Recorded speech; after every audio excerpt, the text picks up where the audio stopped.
Bhagyalakshmi serial மேலே 1000 தடவை வந்து நிறைய விமர்சனங்கள்லாம் நம்ம வச்சுருந்தாலும் கூட நம்ம சேனல் ஆரம்பித்ததில் ஆரம்பத்துலேருந்து ஒரு சீரியலை கவர் பண்ணுறதுல முக்கியமான சீரியல் பாகியலட்சுமி. மற்ற சீரியல்லாம் முடிஞ்சிருச்சு. ஸோ இப்போ வந்து பார்த்தீங்க அப்படின்னா பாகியலட்சுமி இறுதி கட்டத்தை நெருங்கிடுச்சு அப்படிங்கும்போது யோசிச்சு பார்த்தா சில விஷயங்கள்லாம் வந்து சீரியலில் ரொம்பவே நல்லாவே இருந்திருக்கு ஆரம்ப கட்டத்தில். கடைசியாக இழுக்கணும்னு இழுக்கும் பொழுது தான் எல்லா கதாபாத்திரமே வந்து ஒரே ஒரு விஷயத்தை தவிர வேறு எதுவுமே கதை இல்லைன்னு இப்படியே இழுத்துட்டே கொண்டு போனாங்க.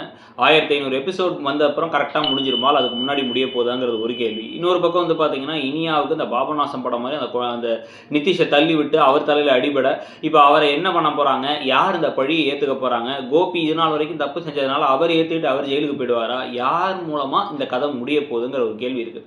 இதில் ஆரம்பத்திலேருந்தே வந்து ஈஸ்வரியெல்லாம் பல நேரங்களில் ஒரு வில்லிமாக தான் நடந்துக்கிட்டாங்க. அவங்களுக்கு ஒரு தடவை கூட எதுவுமே வந்து தெளிவாக புரிகிற மாதிரி நடந்த மாதிரி தோணலை. அதை பற்றிலாம் நீங்கள் என்ன நினைக்கிறீங்க? இந்த சீரியலுடைய முடிவை பற்றி உங்களுடைய கருத்து என்ன? எந்த கதாபாத்திரங்களும் உங்கள் மனசில் பதிஞ்சிருக்குங்கிறத சொல்லுங்கள். தேங்க்யூ.